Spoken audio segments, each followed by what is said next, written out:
কোথায় বালু? আজকে জেলে আছেন। আর দেগঙ্গায় বাকিবুল ইসলাম, তিনিও আজকে বালুদার সাথে জেলে আছেন।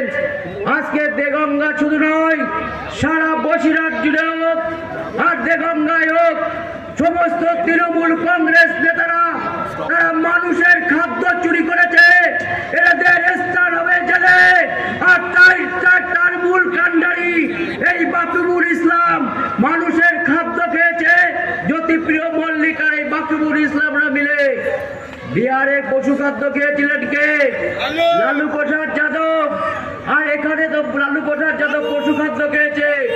আর বাংলার আমাদের খাদ্যমন্ত্রী ছিলেন, এখন তিনি কি খেয়ে নিয়েছেন? আপনার আমার প্রধানমন্ত্রীর দেওয়া বিনা পয়সায় রেশনের চাল আর গম চুরি করে খেয়েছে আমাদের এই বাংলার অপদার্থ খাদ্যমন্ত্রী।